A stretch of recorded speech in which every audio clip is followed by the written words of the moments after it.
গত পর্বে একটি স্বনামধন্য শিল্প প্রতিষ্ঠানের বিদ্যুৎ বিল হিসাব করে দেখিয়েছিলাম। সেখানে ডিমান্ড চার্জ এসেছিল 7,06,050 টাকা। এত ডিমান্ড চার্জ আসার কারণ কি? আজকের ভিডিওতে জানব ডিমান্ড চার্জ কি, ডিমান্ড চার্জ কেন দিতে হয়, এই ডিমান্ড চার্জ কিভাবে ক্যালকুলেশন করে বা কিসের উপর ভিত্তি করে ডিমান্ড চার্জ ক্যালকুলেশন করতে হয়।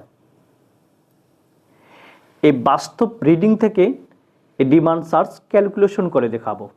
প্রথমে জানব ডিমান্ড চার্জ কি। গ্রাহকের জন্য বিদ্যুৎ বিভাগ যে সর্বোচ্চ লোড ক্যাপাসিটি রেডি করে রেখে দেয়, সেই সর্বোচ্চ লোডের ভাড়া হচ্ছে ডিমান্ড চার্জ। এই ডিমান্ড চার্জ কি, এটা নিয়ে এখনও কনফিউজ? হ্যাঁ, আমি আপনাকেই বলছি। ধরুন আপনি একজন ইন্ডাস্ট্রির মালিক, আপনার ওই ইন্ডাস্ট্রির লোড চালানোর জন্য 10 মেগাওয়াটের বিদ্যুতের প্রয়োজন। আপনি বিদ্যুৎ বিভাগ থেকে এই 10 মেগাওয়াটের বিদ্যুৎ অনুমোদন আনলেন। এজন্য বিদ্যুৎ বিভাগ কী করছে, তারা আপনাকে এই 10 মেগাওয়াট লোড সবসময় সাপ্লাই দিতেছে, রিজার্ভ করে রাখতেছে, কারণ আপনি যে কোনো সময় এই 10 মেগাওয়াট লোড নিতে পারেন। কিন্তু আপনি এই 10 মেগাওয়াট লোড ব্যবহার করতেছেন না, আপনি এর চাইতে কম ব্যবহার করতেছেন। সে বরাদ্দ রাখতেছে কিন্তু আপনি ব্যবহার করতেছেন না, এই কারণে একটি চার্জ ধার্য করে, আর সেটাই হলো ডিমান্ড চার্জ। এই ডিমান্ড চার্জ কেন দিতে হয়? বিদ্যুৎ কোম্পানি আপনার সাথে জুলুম করছে না তো? না, বরং আপনার জন্যই বিদ্যুৎ কোম্পানির লস হচ্ছে। কিভাবে? তাহলে দেখুন। এই 1 নম্বর জেনারেশন থেকে এই 4টি ফিডারের মাধ্যমে এই 4 জন গ্রাহককে পাওয়ার সাপ্লাই দেওয়া হয়েছে। 4 জন গ্রাহক মিলে টোটাল 25 মেগাওয়াট লোড অনুমোদন নিছে। এই 1 নম্বর জেনারেশনের ক্যাপাসিটি হচ্ছে 25 মেগাওয়াট। এই 4 জন গ্রাহকের জন্যই 1 নম্বর জেনারেশন চালু করা হয়েছে। এখন এই 4 জন গ্রাহক কি করতেছে, তারা এই 25 মেগাওয়াট লোড অনুমোদন নিয়ে 25 মেগাওয়াট লোড ব্যবহার করে না, এর চাইতে কম ব্যবহার করতেছে। এই 4 জনে মিলে ধরুন 20 মেগাওয়াট লোড ব্যবহার করে। এই যে 1 নম্বর জেনারেশন চালু করার কারণে যেই খরচ হচ্ছে, এই 5 মেগাওয়াট লোড যদি কম ব্যবহার করে তাহলে ওই একই খরচ হবে। এই যে 4 জন গ্রাহক 5 মেগাওয়াট লোড কম ব্যবহার করতেছে, বিদ্যুৎ কোম্পানি অন্য গ্রাহককে এই 5 মেগাওয়াট লোড দিতেও পারে না, কারণ এই 4 জন গ্রাহক মিলে এই ফুল লোড যে কোনো সময় ব্যবহার করতে পারে। ধরুন আপনার কোম্পানির জন্য আপনারও 10 মেগাওয়াট বিদ্যুতের প্রয়োজন, এজন্য এই 5 নাম্বার ফিডার থেকে 10 মেগাওয়াট লোড অনুমোদন নিলেন। কিন্তু 1 নম্বর জেনারেশনের ক্যাপাসিটি হচ্ছে 25 মেগাওয়াট। এখন এই 5 জন গ্রাহক মিলে হবে 35 মেগাওয়াট। এই শুধু আপনার জন্য এই 2 নাম্বার জেনারেশন চালু করা হয়েছে। এখন আপনি কি করলেন, আপনিও এই 10 মেগাওয়াট লোড ব্যবহার করেন না, আপনিও ধরুন 8 মেগাওয়াট লোড ব্যবহার করতেছেন। এই আপনার কারণে এই 2 নাম্বার জেনারেশন চালু করা হলো, কিন্তু আপনি ফুল লোড ব্যবহার করেন না, আপনার কারণে আরও বেশি লস হচ্ছে। এই কারণেই ডিমান্ড চার্জ নিয়ে থাকে। বিদ্যুৎ অফিস এই ডিমান্ড চার্জ 2টি নিয়মে হিসাব করে থাকে। 1, গ্রাহক সর্বোচ্চ কত লোড ব্যবহার করছে এর উপর ভিত্তি করে এই ডিমান্ড চার্জ বের করে। 2, গ্রাহক সর্বোচ্চ কত লোড অনুমোদন নিছে এর উপর ভিত্তি করে আরেকটি ডিমান্ড চার্জ বের করে। আমিও এই 2টি নিয়মেই ডিমান্ড চার্জ বের করে দেখাবো। গ্রাহক নভেম্বর মাসে সর্বোচ্চ কত লোড ব্যবহার করছে এর উপর ভিত্তি করে এই ডিমান্ড চার্জ বের করব। এজন্য প্রথমেই নভেম্বর মাসে সর্বোচ্চ কত লোড ব্যবহার করছে এটি বের করতে হবে। আমি এই হেক্সিং মিটার থেকে বের করব।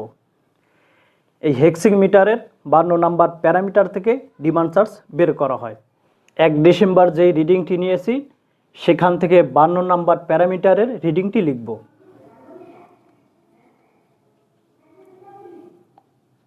1 ডিসেম্বর 1 ডিসেম্বরের 52 নম্বরের রিডিং হচ্ছে 160.81 কিলোওয়াট। 1 নভেম্বর যে রিডিংটি নিছি সেখান থেকে 52 নম্বরের প্যারামিটারটি লিখব।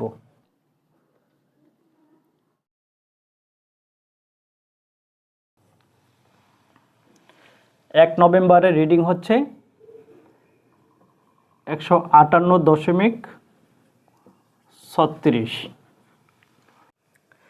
এই দুটি রিডিংয়ের পার্থক্য বের করব।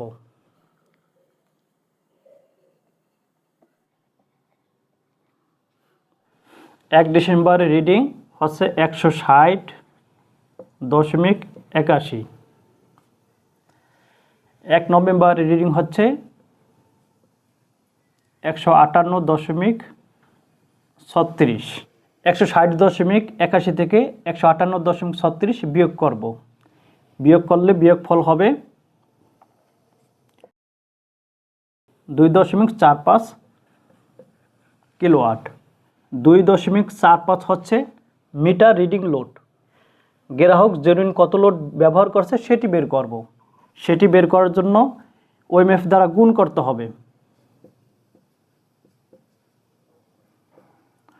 ওএমএফ হচ্ছে 3175.5।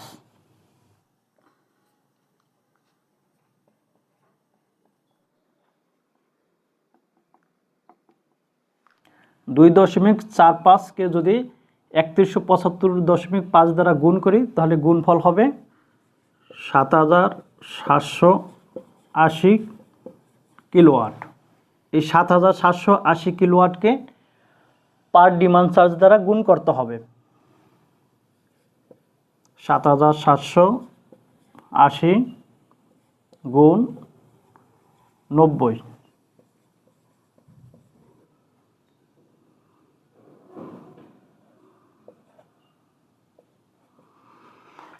এই 7780কে যদি 90 দ্বারা গুণ করি তাহলে গুণফল হবে 7,200,000 টাকা। গ্রাহক নভেম্বর মাসে এই 7780 কিলোওয়াট ব্যবহার করছে, এর উপরে ডিমান্ড চার্জ এসেছে 7,200,000 টাকা।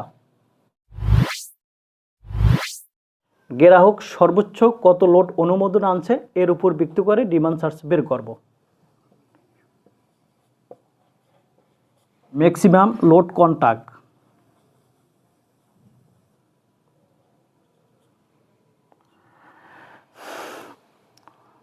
ম্যাক্সিমাম লোড কন্ট্যাক্ট হচ্ছে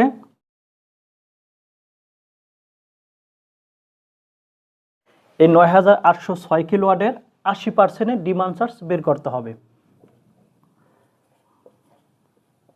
80% তাহলে 9806 গুণ কত পার্সেন্ট? 80%।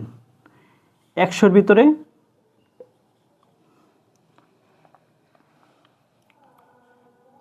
9806 গুণ এই 80কে 100 দ্বারা ভাগ করলে ভাগফল হবে 0.80। এই 9806কে যদি 0.80 দ্বারা গুণ করা হয় তাহলে গুণফল হবে 7845 কিলোওয়াট। 9806 কিলোওয়াটের 80% লোড বের হয়েছে 7845 কিলোওয়াট। এর সাথে এই ডিমান্ড চার্জ গুণ করতে হবে।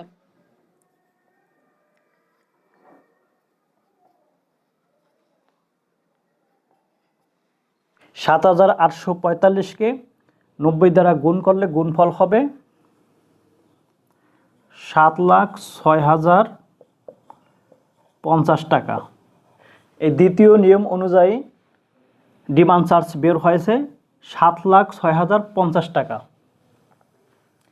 এই দুটি নিয়মের ভিতরে যে নিয়মের ডিমান্ড চার্জ বেশি আসবে সেটি তারা ধরে থাকে। এখানে দ্বিতীয় নিয়মের ডিমান্ড চার্জ বেশি এসেছে, তাই এটি বিলে লিপিবদ্ধ করেছে। এই বিলে আপনারা দেখতে পাচ্ছেন পাওয়ার ফ্যাক্টরের মান এসেছে 0.95। এই পাওয়ার ফ্যাক্টর কিভাবে বের করতে হয় এই বিল থেকে বাস্তব রিডিং নিয়ে হিসাব করে দেখাবো।